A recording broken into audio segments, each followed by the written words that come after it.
Dinosaurs of Waterhouse Hawkins. The Dinosaurs of Waterhouse Hawkins, an illuminating history of Mr. Waterhouse Hawkins, artist and lecturer, by Barbara Kerley, with drawings by Brian Selznick, many of which are based on the original sketches of Mr. Hawkins. A true dinosaur story in 3 ages, from a childhood love of art to the monumental dinosaur sculptures at the Crystal Palace in England to the thwarted work in the New York Central Park. It's all here. Horse-drawn carriages clattered down the streets of London in 1853. Gentlemen tipped their hats to ladies passing by. Children ducked and dodged on their way to school. But Benjamin Waterhouse Hawkins had no time to be out and about. Waterhouse, as he liked to be called, hurried toward the workshop in a part south of town. He was expecting some very important visitors. He didn't want to be late. As he neared his workshop, Waterhouse thought of the hours he'd spent outside as a boy. Like many artists, he had grown up sketching the world around him. By the time he was a young man, he'd found true passion in animals. He loved to draw and paint them, but what he really loved was sculpting models of them. Through his care and hard work, they seemed to come to life.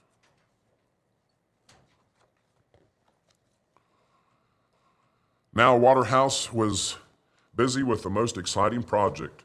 He was building dinosaurs. His creations would prowl the grounds of Queen Victoria and Prince Albert's new art and science museum, the Crystal Palace.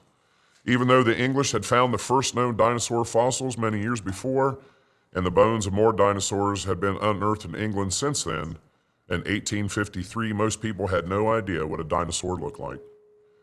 Scientists weren't sure either, for the only fossils were some bits and pieces, a tooth here, a bone there.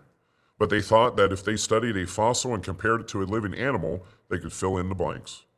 And so, with help of scientist Richard Owen, who checked every muscle, bone, and spike, that's exactly what Waterhouse was doing. He wanted to create such perfect models that anyone, a crowd of curious children, England's leading scientist, even the Queen herself, could grace at his dinosaurs and see into the past.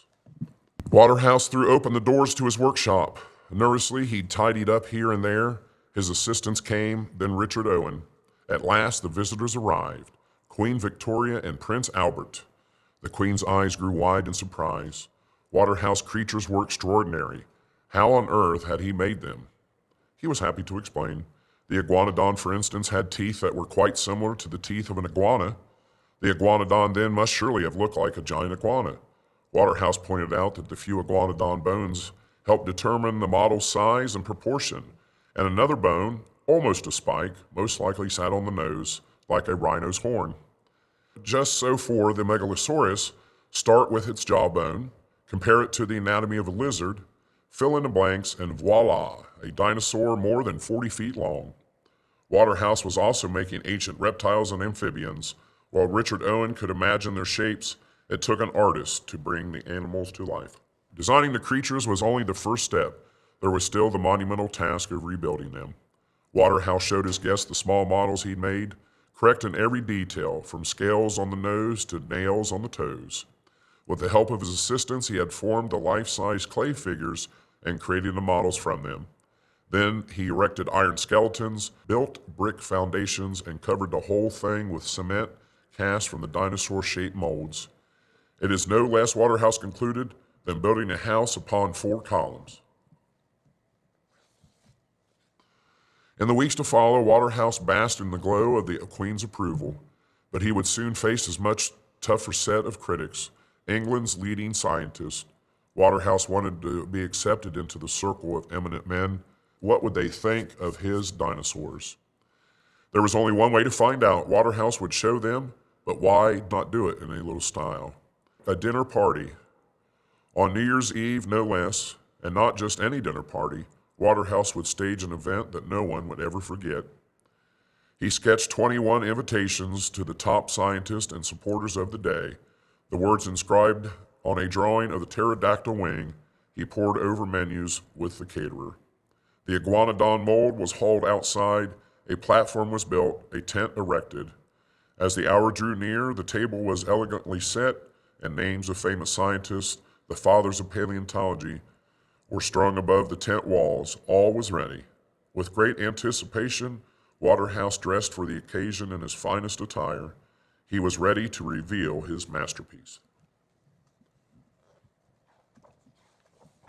When guests arrived, they gasped with delight. Waterhouse smiled as he signaled for dinner to begin. With solemn formality, the footmen served course after course from silver platters. Up and down the steps of the platform they carried the lavish feast: rabbit soup, fish, ham, and even pigeon pie. For desserts there were nuts, pastries, pudding, and plums. 2 footmen stayed busy, simply pouring the wines. For 8 hours the men rang in the new year. They laughed and shouted. They made speech after speech toasting Waterhouse Hawkins. All the guests agreed.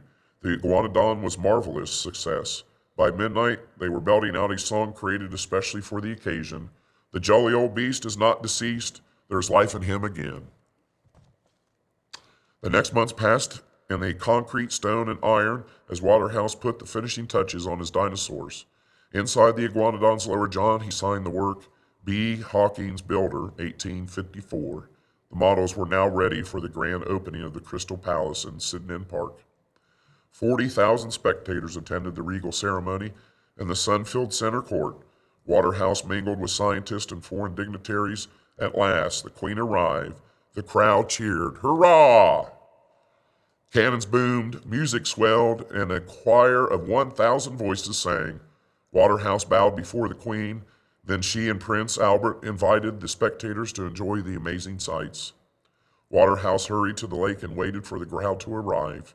First 2, then 10, then a dozen more, gasped, shrieked, laughed, and cried. So this was a dinosaur. Waterhouse was thrilled, for in addition to being an artist, he also saw himself as a teacher. He was convinced that the best way for people to learn about something was to see it. With his love of art and teaching, he knew he could do more. Educational posters, small models anyone could buy, lectures, books to illustrate. For the next 14 years, Waterhouse did it all. News of his success had reached America. In 1868, Waterhouse traveled to New York City, filling a lecture hall for talks about dinosaurs, evolution, even dragons.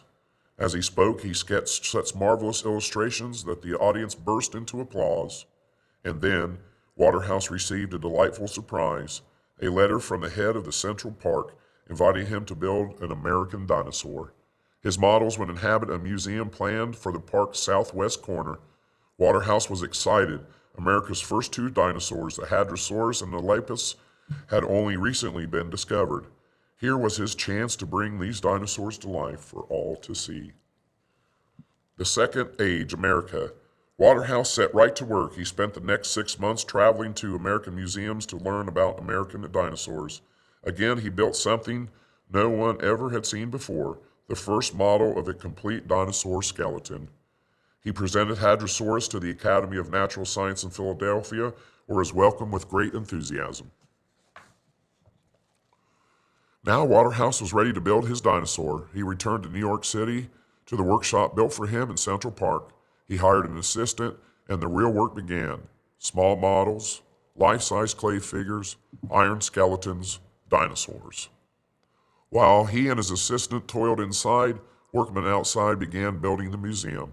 Like the Crystal Palace, the Paleozoic Museum would be an enormous structure of iron and glass with a beautiful arched ceiling.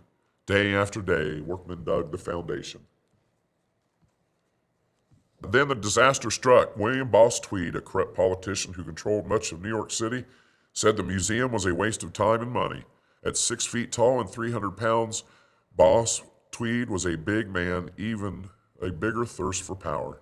He reorganized the Parks Department and put his own men in charge. Waterhouse watched in dismay as work on the museum was stopped. He began looking for a new home for his dinosaurs, but he was frustrated that a thieving scoundrel could thwart almost 2 years of work. In March 1871, Waterhouse gave a speech at the New York Lyceum of Natural History. He stressed the importance of science and art, then shared the troubles he had with the boss. I trust, however, Waterhouse concluded, that in time the good sense of the people will awaken and that they will realize the vast importance of my work. The audience agreed. One man called the boss greedy. Another said that the boss was an enemy of the mankind. and the New York Times printed it all. Waterhouse carried on with his work, but on May 3rd, his dreams was shattered. Vandals broke into his workshop, wielding sledgehammers. They smashed the dinosaurs. They then carted the pieces outside and buried them in the park. Waterhouse arrived to find chaos, chunks of rubble, mangled wire, plastered shards, and dust. He simply couldn't believe it.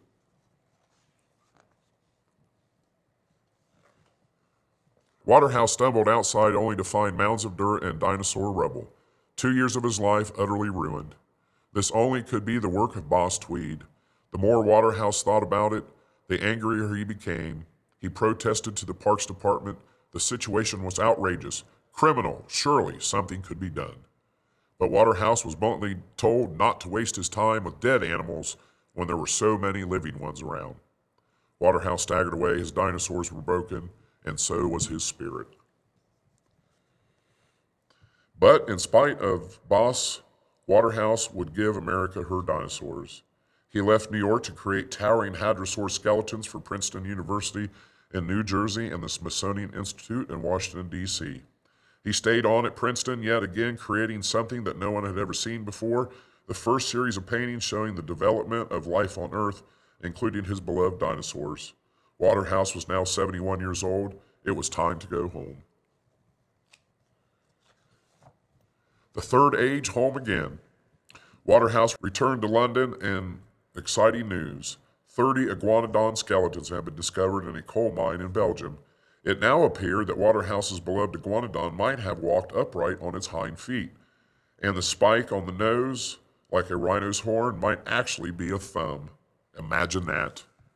Waterhouse settled back into his cottage, fossil villa near the Crystal Palace. And on pleasant afternoons, as he walked to the park and his marvelous creations, he wondered, what other surprises would scientists dig up as they searched for the world for dinosaurs? Just as he had hoped, his models were the start of something wonderful, the world's first encounter with these ancient animals. People still come to Crystal Palace Park in England to see the dinosaurs of Waterhouse Hawkins. And while his American dinosaurs no longer stand, somewhere buried in Central Park, pieces of his dinosaurs remain.